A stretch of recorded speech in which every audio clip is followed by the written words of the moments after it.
While the teams in the WCHA are taking a much-deserved break, we didn't want to leave fans from across the league with hockey withdrawals. Welcome into a very special edition of the WCHA Highlight Reel. I'm your host, Kirsten Krull, and I will be showing you all of the top moments from the league over the course of this past year. To start this show off, let's skate down memory lane and go back to last season. Seeing your team play in a major game will leave any fan on their toes, but for Bulldog fans, this game may have left them on the verge of a heart attack.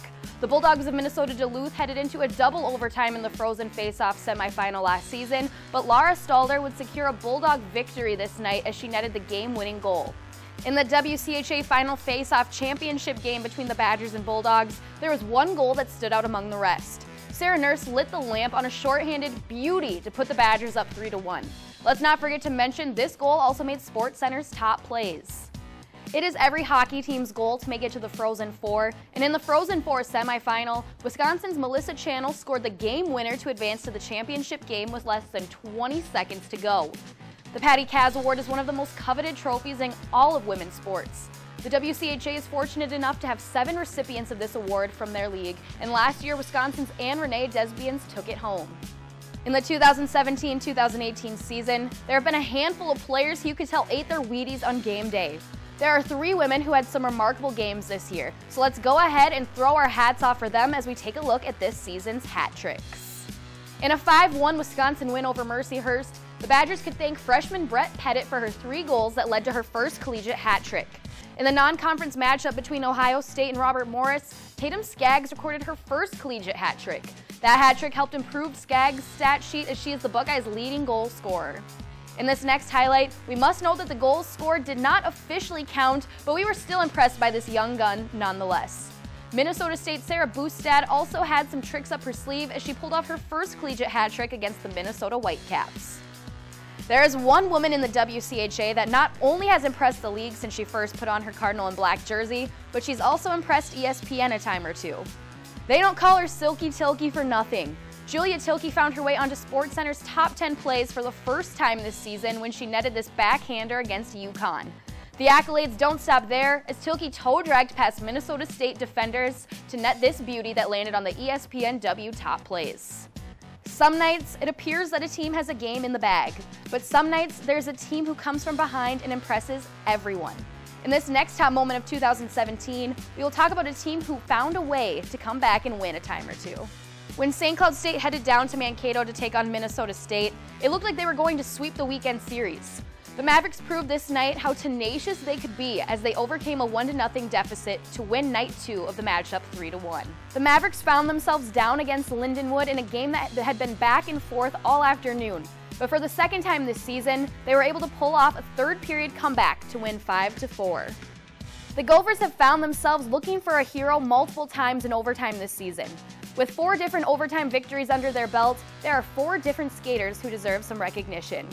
The Gophers found themselves at a 3-3 tie up in Bemidji, but Sydney Baldwin came in clutch and sealed a win for the Maroon and Gold. In a non-conference matchup against Mercyhurst, the game was tied 1-1, but credit for this win is going to go to Taylor Wendt, who scored on the power play. The Gophers weren't willing to give up their 1-0 series lead against Lindenwood. Lindenwood fought back in night 2, but Olivia Knowles netted the game-winning goal and Minnesota went home with the weekend sweep. Minnesota went up against a Bemidji team that had been playing exceptional all season long. This game in particular ended up being tied at 2 apiece, but Grace Zumwinkle found a way to net a one-timer with 26 seconds left in overtime. My personal favorite games in sports are when the underdogs end up taking down the favored teams. I'm about to show you 2 games that ended up going in favor of the unfavored. Back in October, Ohio State headed to the Twin Cities for a matchup against the University of Minnesota, where it appeared that the record books were counting them out. The Buckeyes ended up finding a way to get by the Gophers, and they ended up winning at Minnesota for the first time in 10 years. Minnesota Duluth headed out east a couple of weeks ago to participate in the Windjammer Classic. They went into the tournament as a team that appeared to be counted out since they had to go up against number 2 ranked Colgate. They ended up defeating Colgate 4-1 and moved on to the finals where they defeated Vermont to win the Windjammer Classic.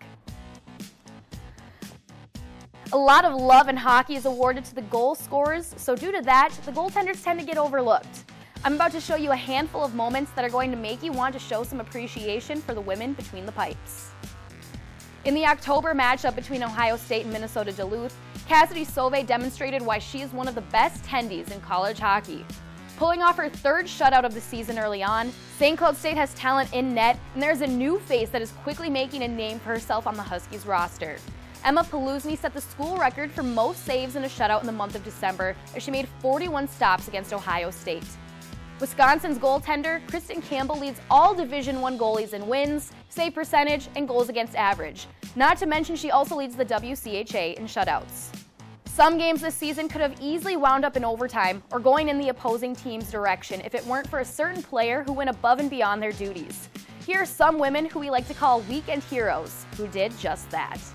In a weekend matchup against Penn State, Minnesota Duluth's Jalen Elms came out looking to make a statement in the season's opening weekend as she scored back-to-back game-winning goals both nights of the series. Teams that aren't in the WCHA really find out what this league is made of when facing the competition that lies within.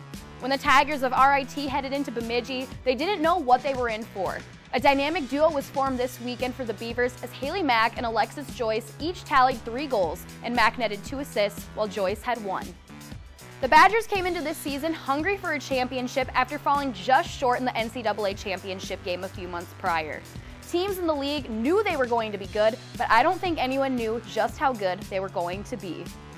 In the month of December, the Wisconsin Badgers improved their record to 21-1, which makes this start the best in program's history.